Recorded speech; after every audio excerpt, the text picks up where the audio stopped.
छत्रपती संभाजीनगर शहरातील उन्हाचा पारा वाढत असून त्यामुळे उष्माघाताचे प्रमाण अधिक वाढण्याची शक्यता असल्याने यासाठी महानगरपालिका आरोग्य यंत्रणा देखील सज्ज झाली आहे।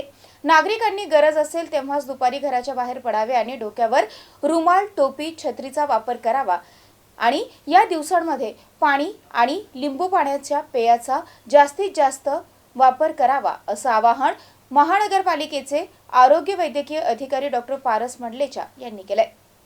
सध्या शहरामध्ये आणि पूर्ण महाराष्ट्रामध्येच जे काही उन्हाचं तापमान आहे, ऊन जे आहे ते सध्या वाढलेलं आहे आणि या बाबतीत मागच्या 1-2 महिन्यापासून त्याचं जे नियोजन असतं छत्रपती संभाजीनगर महानगरपालिकेतर्फे माननीय आयुक्त जी श्रीकांत सर यांच्या मार्गदर्शनाखाली आम्ही पूर्ण नियोजन केलेलं आहे। याच्याबद्दल वेळोवेळी इथे बैठका घेण्यात आलेल्या आहेत, कशा पद्धतीची याच्यामध्ये आपण उपाययोजना करायला पाहिजे।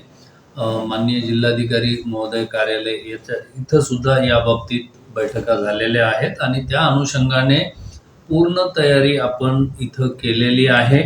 जर कुठला पेशंट सडन हीट स्ट्रोकनी बाधित झाला तर त्याला इमिजिएट उपचार मिळावे या दृष्टीने पूर्ण तयारी केलेली आहे। तरी पण मला छत्रपती संभाजीनगरच्या सर्व रहिवाशांना पुनश्च आव्हान करायचं आहे की या अगोदरही आम्ही वेळोवेळी पेपरमधनं आणि याच्यामधनं आव्हान केलेलं आहे की अननेसेसरी जेव्हा तुमचं काम नाहीये त्यावेळेस उन्हामध्ये तुम्ही घराच्या बाहेर पडू नका। जर आवश्यकच असेल त्यावेळेस उच्च तापमानामध्ये तुम्हाला घराच्या बाहेर पडायचं तर परिपूर्ण स्वतःची काळजी घ्या। डोक्याला रुमाल बांधा,